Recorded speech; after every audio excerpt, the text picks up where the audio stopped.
Número 23, segundo Samuel, capítulo de número 23. Eu quero meditar com você no versículo de número 8, mas antes eu vou ler o capítulo, eu vou ler o primeiro Samuel. Você pode ficar lá em Samuel, capítulo 23, eu vou ler primeiro Samuel, capítulo 22, versículo de número 1 e 2, para nós entendermos. Então Davi se retirou dali e se escapou da caverna, e se escapou para a caverna de Adulão. E ouviram-no seus irmãos e toda a casa de seu pai, e desceram ali para ele. E ajuntou-se ali a ele todo homem que se estava em aperto, todo homem endividado, todo homem de espírito desgostoso, e ele se fez chefe deles. E eram com ele uns 400 homens. Segundo Samuel, capítulo 23, versículo 8. Estes são os nomes dos valentes que Davi teve: Josebe-Basebete, o filho de Taquemone, o principal dos capitães. Era este Adino, o esnita, que se opusera a 800 e os feriu de uma vez. Depois dele, Eleazar, o filho de Dodô, o filho de Aoi, entre os 3 valentes que estavam com Davi, quando provocaram os filisteus, que ali se juntaram à peleja, e quando Israel, os homens subiram, este se levantou e feriu os filisteus, até lhe cansar a mão e ficar a mão pegada à espada. E naquele dia, o Senhor operou um grande livramento, e o povo voltou atrás dele, somente a tomar o despojo. E depois dele, Samá, o filho de Agé, o ararita, quando os filisteus se juntaram numa multidão, onde havia um pedaço de terra cheio de lentilhas, e o povo fugira diante deles, este pôs-se no meio daquele pedaço de terra, e defendeu, e feriu os filisteus, e o Senhor operou um grande livramento. Amém. Senhor, eu quero te agradecer pela leitura da tua palavra. E humildemente eu quero pedir a cobertura do teu sangue, a sabedoria que vem do alto, o poder do Espírito sobre a minha vida. Sem ti eu não sou nada, eu não posso nada, eu não tenho nada e eu não sei nada. Só a tua graça pode, Senhor, assumir o controle das minhas palavras e assumir o controle dos nossos ouvidos, da nossa mente e do nosso coração. Senhor, muito obrigado pela tua palavra nessa noite. E eu oro para que o teu Espírito Santo nos alcance. Em nome de Jesus. Todos digam graças a Deus. Amém. Irmãos, essa passagem ela é muito interessante, porque quando Davi estava fugindo de Saul, ele se refugiou numa caverna, na caverna de Adulão. E diz a Bíblia que ao entrar na caverna de Adulão, ele encontrou ali 400 homens. Mas não eram 400 homens comuns. Eram 400 homens fugitivos. 400 homens que eram considerados a escória de Israel. Homens sem valor. A Bíblia diz que se juntou a ele os endividados, se juntou a eles os desgostosos, os aflitos, aquelas pessoas que estavam fugindo de alguma coisa, eles estavam naquela caverna. E Davi se juntou a eles. Mas o mais interessante é que diz que Davi se tornou o chefe deles. E Davi então formou um pequeno exército com aquele grupo de 400 homens. E a Bíblia passa a relatar histórias sobre eles. Mas em 2 Samuel, capítulo 23, o texto vai nos dizer que agora Davi vem com eles. E desses 400, 37 se destacaram. 37 valentes. Eles foram considerados príncipes. Homens que fizeram feitos extraordinários. Homens que fizeram coisas além da curva. Pessoas que fizeram feitos admiráveis. Mas desses 37, 3 se destacaram. E os versículos que eu li falam justamente desses 3. Josebe-Basebete, Eleazar e Samar.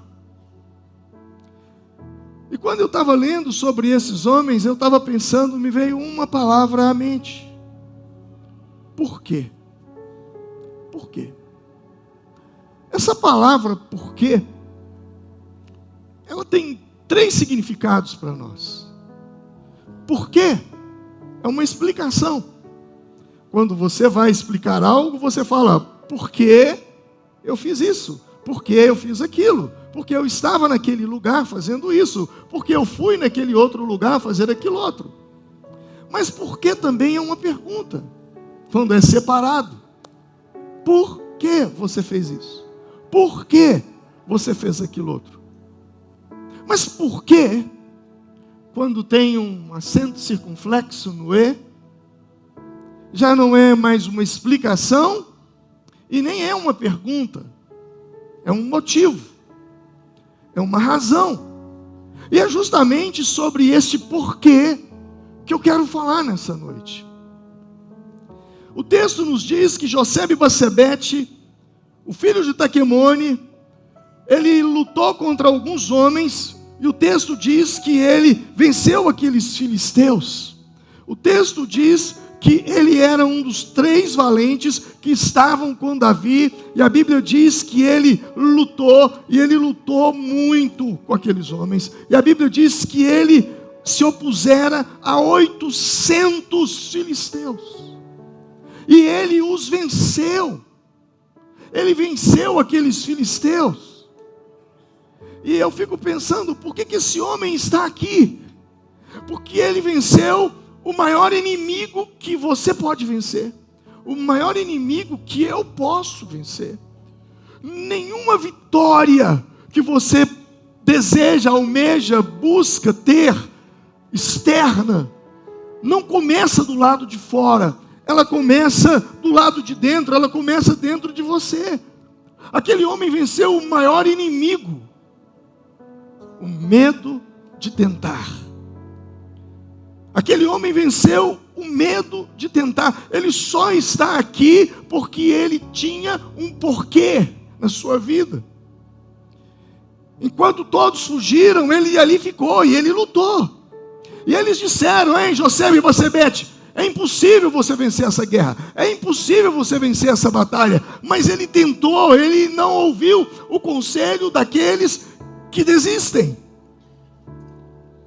Valente é aquele que não desiste diante das aparentes impossibilidades. Grande parte daquilo que nós chamamos de fracasso, na verdade, nunca foi sobre fracasso. Grande parte daquilo que chamamos de fracasso, não aconteceu um fracasso. O que aconteceu foi uma desistência. Você não tentou. Josebe-Basebete, ele tenta, ele procura lutar e ele vence. Valente é aquele que não desiste das aparentes impossibilidades. Quem enfrenta 800 homens venceu o pior inimigo, o medo de tentar. O nosso maior inimigo é o medo. O medo que nos assola, o medo que nos intimida, o medo que nos coloca contra a parede, o medo de arriscar, o medo de tentar. E a Bíblia está nos falando sobre este homem, que venceu 800 homens, mas antes de vencer 800 homens, ele venceu a si mesmo, ele venceu o seu medo, e o medo que você escolher, ele vai determinar o seu futuro. O problema é que muitas vezes nós nos aconselhamos com o medo, e o medo não é um bom conselheiro. O medo não tem bons conselhos para te dar. Digo medo porque o medo que você escolhe, ele cria uma história na sua cabeça. E o que você mais teme se transforma numa história. A Bíblia nos diz que quando os hebreus estavam para entrar na terra prometida, eles viram ali os gigantes. E eles então infamaram a terra. Eles disseram: nós não vamos vencer, porque lá tem os descendentes de Enaque, eles são gigantes, e nós somos como gafanhotos diante dos olhos deles. Mas quando eles falam isso, um homem chamado Caleb se levanta e diz assim: somente não sejamos rebeldes contra o Senhor, e não tenham medo do povo dessa terra, porque nós os devoraremos como se fosse um pão. A proteção deles se foi, mas o Senhor está conosco, não tenham medo deles. Caleb se levanta e diz: olha, eles são como um pão. Alguém disse: ei Caleb, mas eles têm 3 metros de altura. Mas Caleb disse: é um pão de 3 metros. Nós vamos devorá-los, nós vamos engoli-los. Caleb aponta para um espírito que não quer desistir. Caleb aponta para um espírito que não quer recuar, mas que quer avançar, que quer ir à frente. O lugar mais rico dessa cidade não é o Banco do Brasil, os bancos dessa cidade, não são as joalherias, não são a casa dos milionários, não é a casa do milionário, da milionária, não sei. Mas o lugar mais rico dessa cidade é o cemitério. Porque lá no cemitério existem sonhos, projetos, planos que nunca foram ousados, que nunca foram tentados, por uma causa: medo de arriscar, medo de não dar certo, medo de não fazer. José Bassebete, ele nos ensina que eu vou tentar, porque o não eu já tenho. Diga comigo: eu vou tentar, porque o não eu já tenho. Muitas vezes nós não tentamos porque nós temos medo de receber um não. Mas o não você já tem. Sabe uma coisa, eu não quero levar para a minha velhice. Eu não quero levar para a minha velhice possibilidades de tentar as quais eu não tentei. Eu não quero me tornar um velho e olhar para trás e dizer assim: eu podia ter tentado e não tentei. Eu disse para vocês que eu estou indo em setembro para a montanha. Serão 4 dias e 4 noites lá em cima. Sabe por que eu estou indo? Sabe por quê? Porque eu me senti desafiado. E se me desafiar, eu vou. Eu sou movido por desafio. E quando eu vi todo mundo indo, e os amigos foram e tal, eu falei: se eu não for, vai ficar muito ruim para mim. Mas não ruim para mim diante de vocês, ruim para mim diante de mim. Eu não quero chegar na minha velhice e falar: olha, eu poderia ter tentado, eu não tentei. Eu quero morrer vazio de tentativas, vazio de possibilidades. Eu quero fazer tudo quanto me vier às mãos, conforme disse Salomão: tudo quanto te vier às mãos, faça conforme as tuas forças. E existe uma razão pela qual eu tenho isso muito forte dentro de mim. Porque como pastor, eu já acompanhei muitas pessoas na hora da morte. Alguns morreram quando estavam no meu braço. E uma das coisas que mais me marcou na morte dos crentes, num leito, num hospital, é que a maioria deles se arrependem na hora da morte. Mas eles não se arrependem do que fizeram. Porque o que eles fizeram, eles entregaram suas vidas a Jesus, pediram perdão, e eles têm plena convicção do perdão, do sangue de Jesus, e eles têm certeza da salvação. Mas eles se arrependem, não foi do que fizeram, eles se arrependem do que não fizeram. Pastor, eu poderia ter me envolvido mais com a obra de Deus, eu não me envolvi. Pastor, eu deveria ter sido um melhor pai, eu não fui. Eu poderia ter sido uma melhor esposa. Eu poderia ter sido um melhor marido. Eu poderia ter sido um melhor filho, um melhor pai, um melhor profissional, um melhor cristão. Sabe, as pessoas não se arrependem daquilo que fizeram, mas elas se arrependem daquilo que não fizeram. E isso eu não quero levar comigo. José Bibasebete, ele não leva isso consigo. Ele parte para a batalha, e porque ele parte para a batalha, ele vence. Ele não é um dos três por mero acaso, mas havia um significado para isso. E depois dele vem Eleazar. Eleazar, ele entra numa luta, ele entra numa guerra, e ele luta tanto, mas tanto, que quando a batalha acaba, a espada ficou colada na mão dele. Eu fico imaginando ele chegando em casa para almoçar, e a esposa diz: ei, deixa a espada. Ele fala: não consigo. O foco dele na guerra foi tão grande, que a espada passou a fazer parte do seu corpo. Tamanho foi o foco que ele colocou ali. Foco é a concentração de força na mesma direção. Quando você vai para uma aula de autoescola, eles te ensinam que se houver algum obstáculo na pista, olhe por onde você vai passar e não para o obstáculo, porque se você ficar olhando para o obstáculo, você vai bater. E quando for dirigir à noite e você estiver numa rodovia e o carro que vier na sua direção estiver com o farol alto, não olhe para o farol, porque se você ficar olhando para o farol, você vai bater. Olhe para a sua pista. Sabe, isso nos dá um aprendizado muito grande.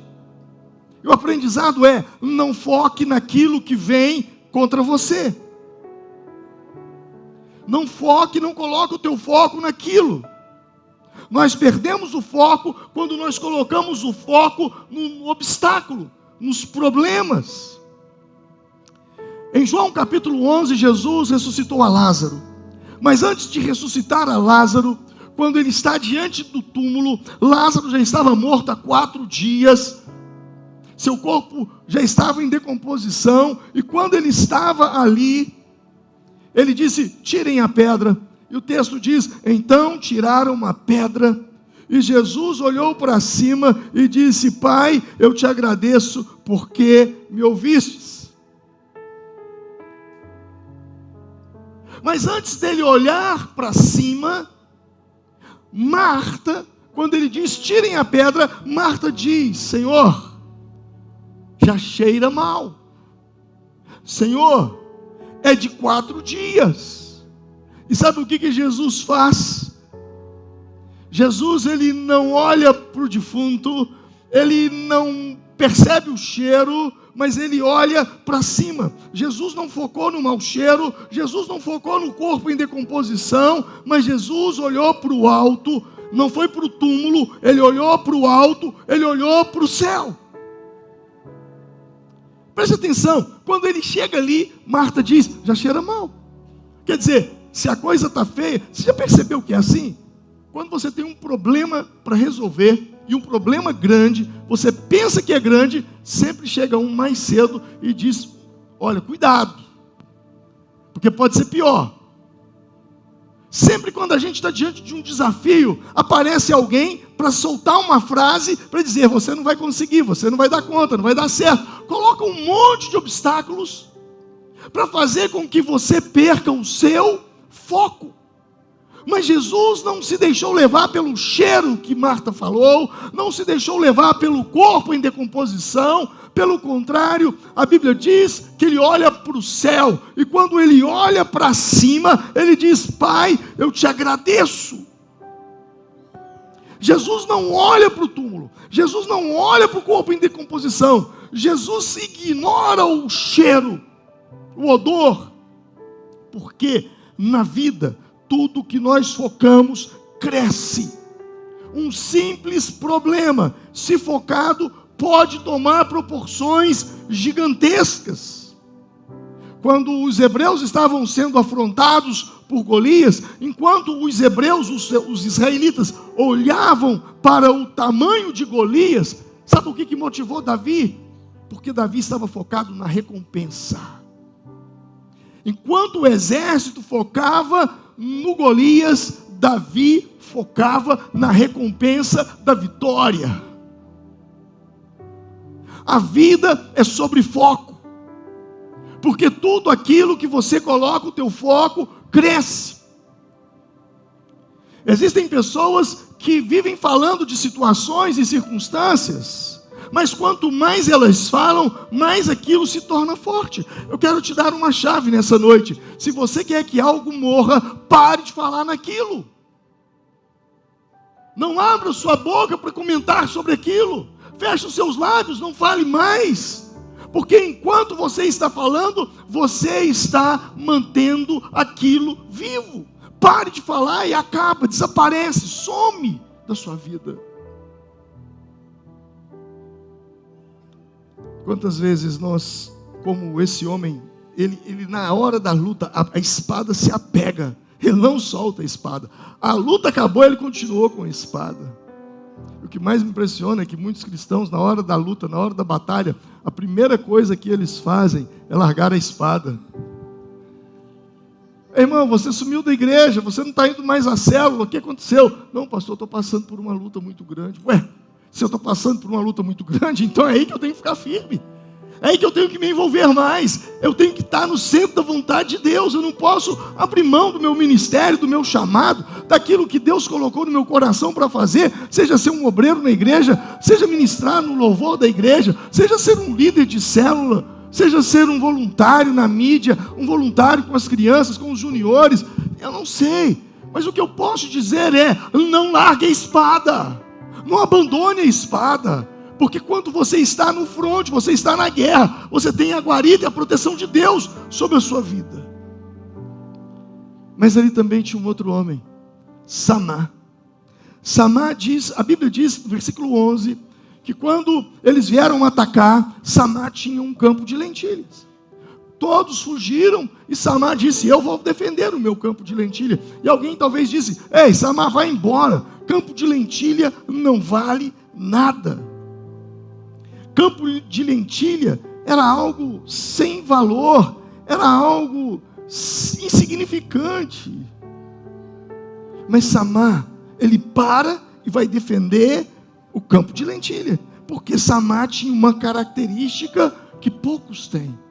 E sabe qual é essa característica que poucos têm, que Samá tinha?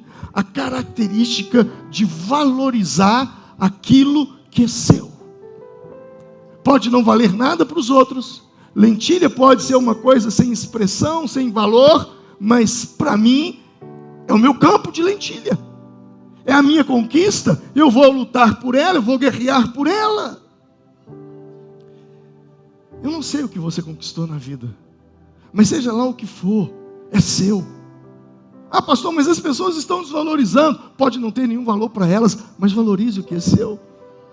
Quando uma mulher chegou diante do profeta com uma dívida e com um credor que queria levar os seus filhos como escravo para pagar a dívida, uma viúva, o profeta pergunta: o que você tem em casa? Sabe qual foi a resposta dela? Nada, nada. E o profeta diz: mas nada? Ela diz: bom, tem um pouquinho de azeite. E ele disse: então vai, pede vasilhas emprestadas e enche, pega vasilhas vazias, e esse pouquinho de azeite você vai enchendo vasilhas, e quando você encher todas as vasilhas, você vende as vasilhas, paga a dívida e vive do resto. Mas preste atenção, a primeira pergunta é: o que você tem em sua casa? E a resposta é: eu não tenho nada. Ela tinha, mas se ela tinha, por que ela disse que não tinha nada? Porque ela não valorizava aquilo que ela tinha. Eu não sei o que você conquistou, eu não sei qual é a sua profissão, eu não sei o que você faz na vida, mas eu vim aqui te dizer hoje: valorize aquilo que você tem, valorize aquilo que você conquistou, porque existe um princípio na Bíblia, e o princípio é: Deus não usa aquilo que você não tem, Deus só usa aquilo que você tem, ainda que sejam 5 pães e 2 peixinhos, para alimentar uma multidão de 5.000 homens. Valorize o que você tem, porque é isso que Deus vai usar. Ainda que seja uma pedra como Davi, é o que Deus vai usar. Valorize as suas conquistas, ainda que elas sejam pequenas aos olhos dos outros, ainda que não valha nada para ninguém, mas se tem valor para você, valorize. Quando você abre a sua Bíblia no livro de Isaías, capítulo 53, lá vai falar sobre Jesus, e o texto diz que ele era como raiz. Quem que sabe o texto? Jesus. O texto diz que ele era como raiz de onde? De uma terra seca. Sem o quê? Sem parecer e sem formosura. E nenhuma beleza víamos nele para que o desejássemos. O texto diz, é uma profecia sobre Jesus. O texto diz que Jesus não tinha parecer, não tinha formosura, e era como raiz de uma terra seca. Eu não sei se você já viu raiz. Raiz é um negócio feio. Agora, de uma terra seca, piorou. Jesus não tinha parecer, Jesus não tinha formosura, Jesus era como raiz de uma terra seca, mas ele era a resposta de Deus para a humanidade. A tua bênção não está à vista dos outros. O que os outros desprezam pode ser o que Deus guardou para você. Há 24 anos atrás, 23 anos atrás, nós estávamos congregando num prédio pequeno, que não cabia a nossa igreja. E então nós partimos para comprar um terreno. E nós compramos esse terreno, a igreja comprou esse terreno. Nós lutamos, nós suamos, como nós trabalhamos, como as células se uniram. Nós tínhamos só 27 células naquela época. Nós compramos esse lote. Aliás, esses lotes, que são mais de um aqui, são 4, 5 lotes, não sei.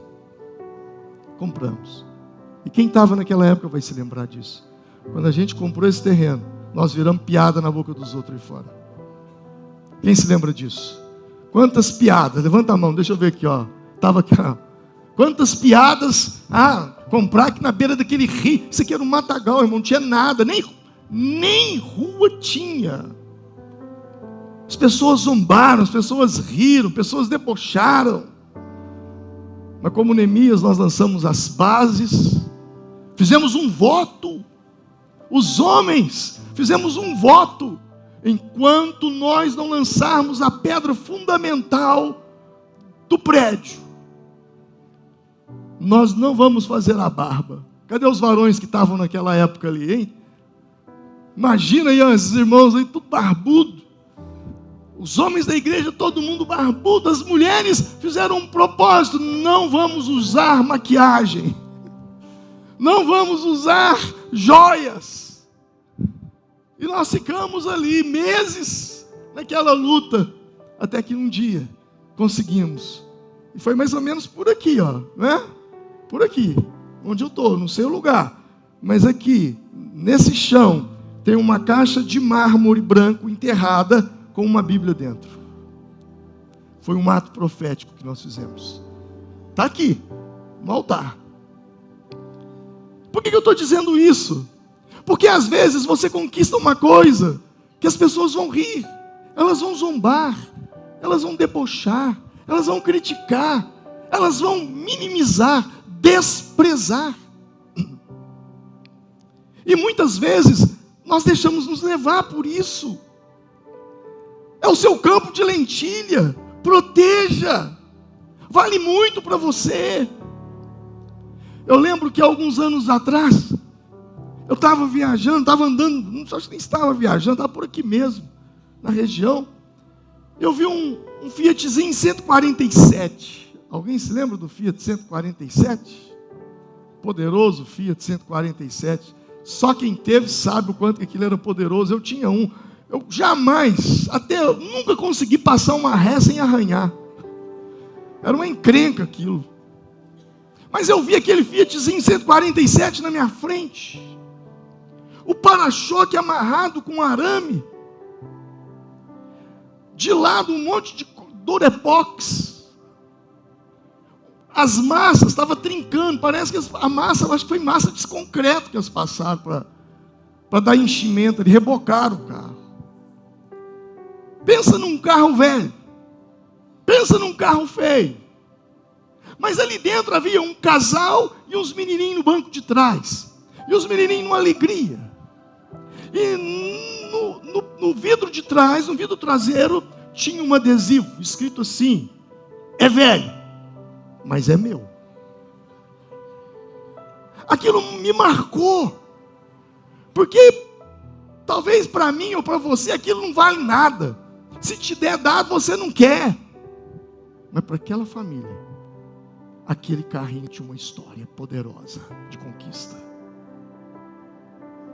Aquele carrinho tinha uma mensagem: é o meu início, é o meu começo. Sabe, nós não podemos desprezar os pequenos começos. E esse é o grande problema hoje do mundo das redes sociais. É porque a gente olha para aquilo que a gente tem e olha para aquilo que as pessoas estão apresentando nas redes sociais, e aí a gente se sente humilhado. Mas não despreze os seus pequenos começos. Valorize o seu campo de lentilha. Pode não valer nada para os outros, mas vale tudo para você. Valorize a sua célula, valorize a sua igreja, valorize o seu líder, valorize os seus pastores. Podem não valer nada para as pessoas que estão lá fora, mas para você tem uma história. Valorize a sua família, valorize a sua casa, valorize o seu trabalho. É o seu campo de lentilha. Lute por aquilo, lute com toda a sua força. Agora nós pegamos esses 3 homens que se destacavam, e quando eu olho para a vida deles, eu percebo que eles tinham algo em comum. Ao olhar para eles, eu fico perguntando assim: como que Josebe Bassebete venceu aqueles centenas de filisteus? Como que Eleazar lutou tanto que a espada lhe ficou presa à mão? Como que Samar conseguiu vencer os inimigos no campo de lentilha? Sabe, eu fico perguntando como que eles conseguiram fazer isso? Como que eles tiveram forças? E quando eu pergunto como fala de possibilidades, como fala de oportunidades, como fala de uma resposta técnica, tipo uma receita, uma fórmula, 5 passos para, 8 passos para. Quando eu pergunto como você conseguiu, como você está conseguindo, sabe, o como, ele me leva para o lado técnico. E com certeza você tem muitos comos aí na sua cabeça. Como que eu consigo vencer na vida financeira? Como que eu consigo romper na minha vida profissional? Como que eu consigo romper na minha vida sentimental? Nos meus relacionamentos? Como? Talvez você está fazendo essa pergunta. Talvez você tenha feito isso. O que esses homens tinham em comum não era um como, mas era um porquê. Eles tinham um porquê. E porquê fala da intenção do coração, o motivo que te move, a motivação por detrás do sonho, o objetivo, a vontade de conseguir, a vontade de alcançar, a vontade de conquistar. E a resposta para todos os comos só serão encontradas quando você tiver um porquê. Diga comigo: eu preciso de um porquê. E foi justamente isso que Davi deu àqueles homens, um porquê. Eles eram a escória da sociedade, mas agora eles têm um porquê. Um porquê. Você nunca terá um como se você não tiver um porquê. E quanto mais forte for o seu porquê, mais como você terá na vida. Quanto mais forte for o seu porquê, maior será o seu como. Alguém disse que quem quer dá um jeito, quem não quer dá uma desculpa. Na verdade, você só dará um jeito se o seu porquê for forte. Se o seu porquê não for forte, quando você não tiver um como, você dará uma desculpa. Se o seu porquê for forte, você terá um como fazer. Imagine uma mãe que vê um filho, uma mãe que não sabe nadar, vê o seu filho afogando dentro de uma piscina. Você acha que ela vai perguntar, como que eu salvo meu filho? Ela não pergunta isso. Mesmo sem saber nadar, ela se atira na água para socorrer o filho. Por quê? Porque ela tem um porquê. E quem tem um porquê, encontra um como. Talvez você está culpando tanta gente, se vitimizando e dizendo, eu não consigo, não tem jeito, fulano é privilegiado, o outro deu muita sorte na vida, o outro teve oportunidades que eu não tive. A verdade é porque o seu porquê é fraco. Você não tem um porquê forte, porque quem tem um porquê forte, ele terá um como forte. E o que acontece se eu não tenho um porquê forte? Se o meu porquê não for forte, o meu casamento vai acabar. Quando vier as crises, você não saberá como salvar o seu casamento.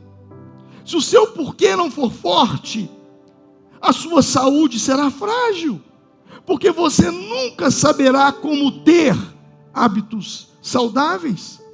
Se o seu porquê não for forte, a sua fé será fraca diante das tentações, você sucumbirá diante do pecado.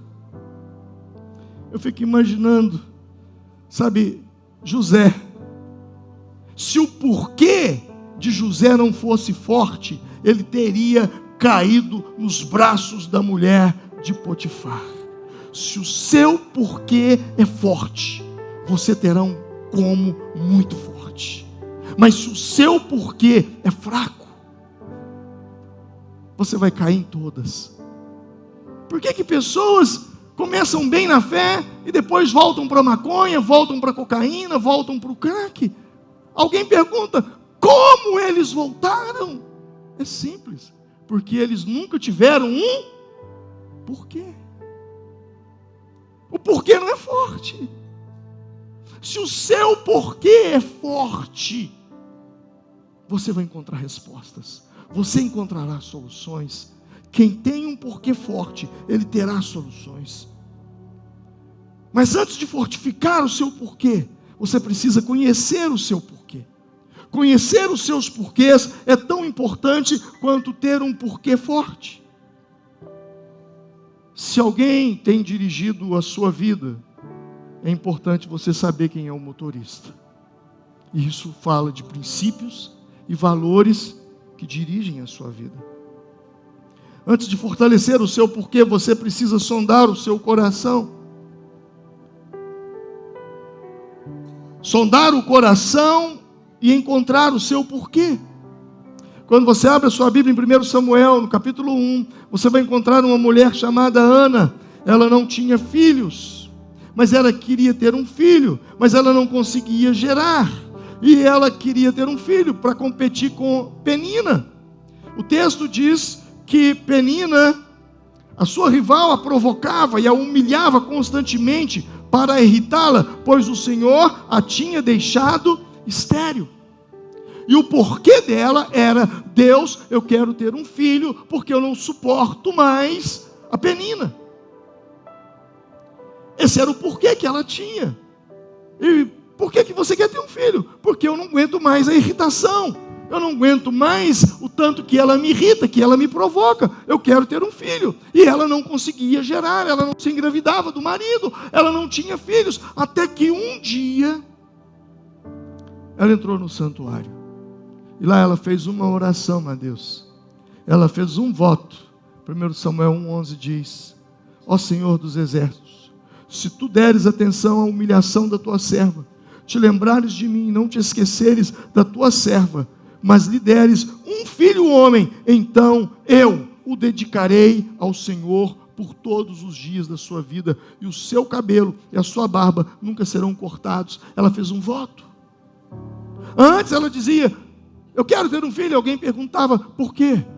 Porque eu não suporto mais a irritação de Penina. Mas agora ela muda o porquê. E agora ela tem um porquê forte. E alguém pergunta, por que você quer ter um filho? E ela diz, para que seja um profeta na terra. Para que seja boca de Deus, para que seja a voz do Senhor. E a Bíblia diz que naquele dia o Senhor ouviu a sua oração. E ela se engravidou e gerou um filho chamado Samuel. Observe que ela não mudou o sonho. Ela não mudou o desejo. Ela não mudou a vontade. Ela não mudou o objetivo. Mas ela mudou a intenção do coração. Ela mudou a motivação de ter o filho. Ela mudou o porquê. Talvez o que você precisa não é de mudar o seu sonho, não é de mudar os seus objetivos, mas é de mudar a intenção do teu coração. A motivação do porquê você quer alcançar, do porquê você quer conseguir. O porquê é extremamente importante. E você precisa olhar para dentro de si.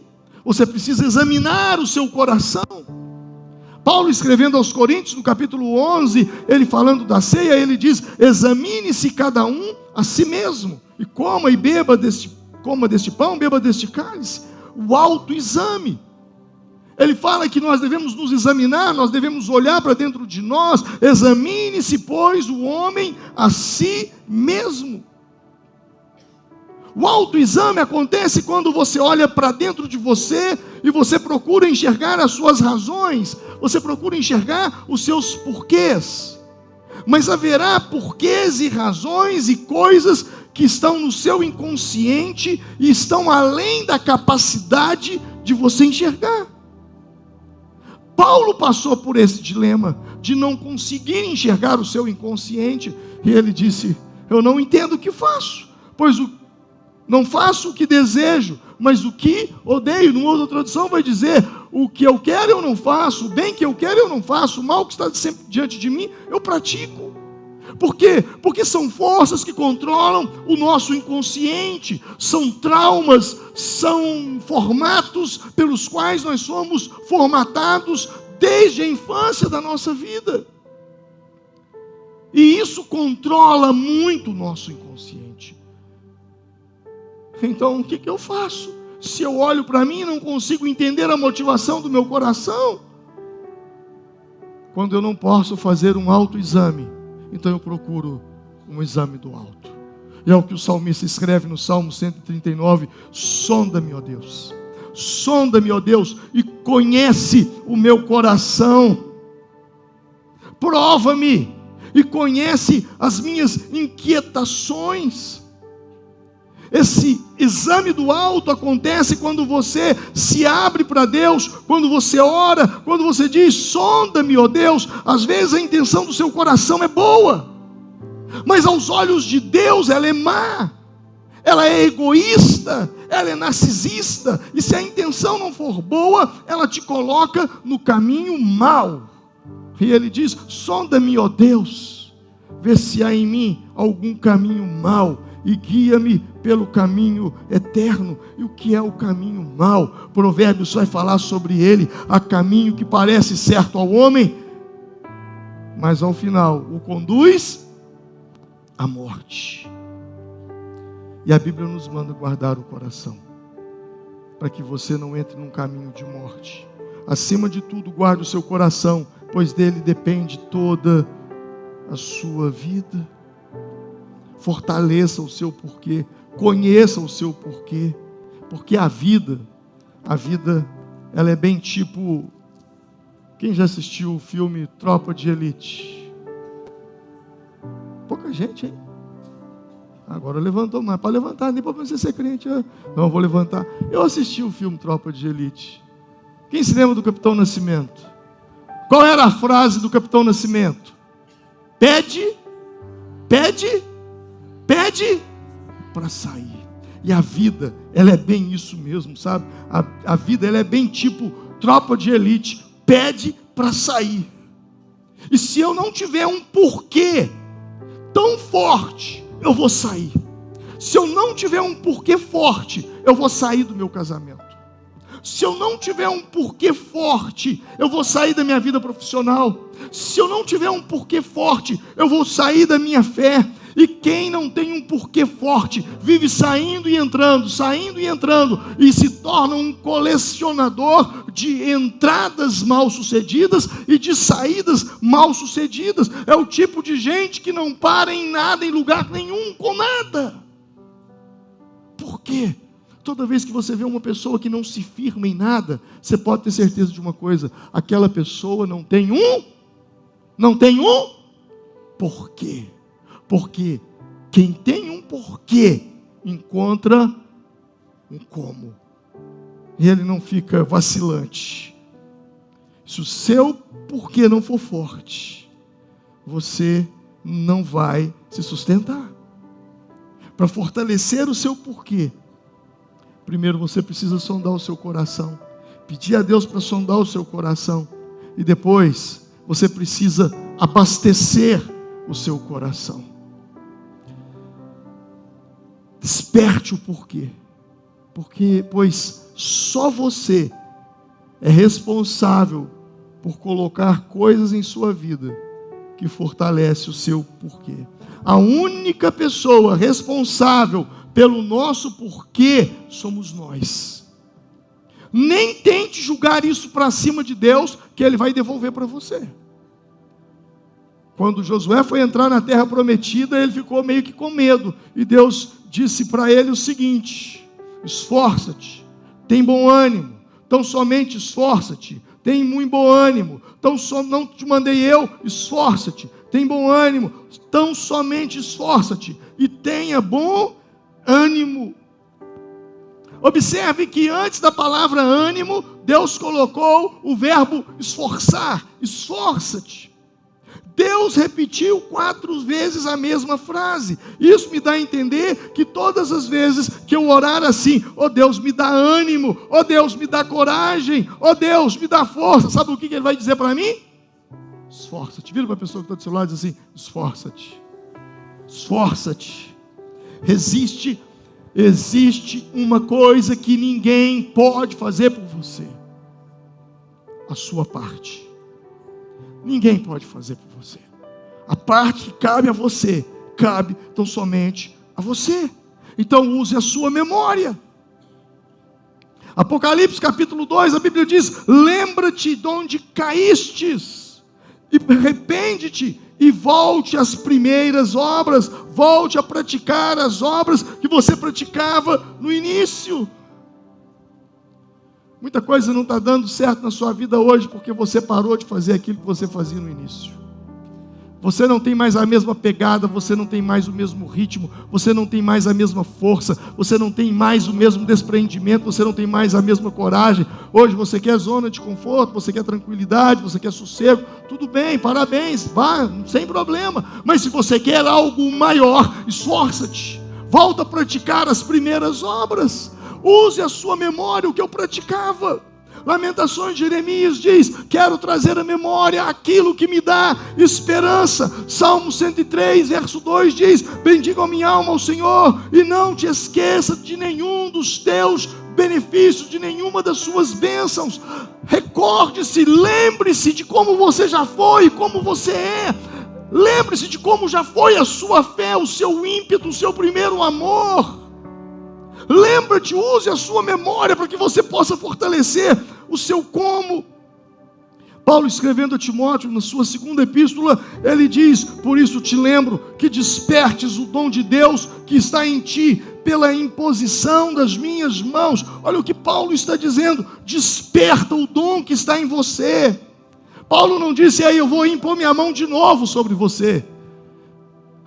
Vou te dar uma profecia para te despertar, vou te dar uma revelação, vou orar por você. Não, ele disse: desperta, isso cabe a você, não é sobre Deus, é sobre você. Esforçar não é sobre Deus, é sobre você. Fazer a sua parte não é sobre Deus, é sobre você. Despertar o seu gigante interior, despertar aquele homem, aquela mulher que Deus levantou dentro de você, não cabe a ele, cabe a você. Por isso eu digo: a parte que cabe a você e ninguém pode fazer, é a sua parte. Quando você faz isso, você começa a fortalecer o seu porquê. Porque a nossa vida, ela é como um balde. A vida é como um balde e algumas coisas que você faz fortalece o seu porquê. A mim, o que me fortalece é quando eu começo a falar daquilo que fazíamos, a contar as experiências com Deus, andar com pessoas que têm a mesma paixão que eu. Quando eu ando com gente apaixonada, isso aquece o meu coração, isso incendeia o meu coração. Mas se eu começar a andar com outro tipo de gente, eu começo a esfriar na minha fé. Isso não é para você que é um crente comum, que aceitou a Jesus. Não, isso é para todo cristão, para toda pessoa, pastores, todos nós. Nós precisamos andar com gente que nos esquenta, com gente que nos aquece, com gente apaixonada, inflamada. Gente apaixonada, ela atrai. Gente que tem uma paixão, atrai. É igual café. Quando você chega na sala, o café está sendo feito lá na cozinha, mas lá na sala você sente o cheiro. Você é atraído. Gente que está fervendo por Deus, sabe? Ele está fervendo pelo Senhor e ele atrai pessoas. Procure andar com gente assim. Leia determinados livros. Existem livros que me aquecem, existem livros que fortalecem o meu porquê. Procure esse tipo de livro, leia literaturas que fortaleçam a sua fé, que fortaleçam o seu porquê, a sua motivação. Vá a lugares. Vá a lugares que inspiram você.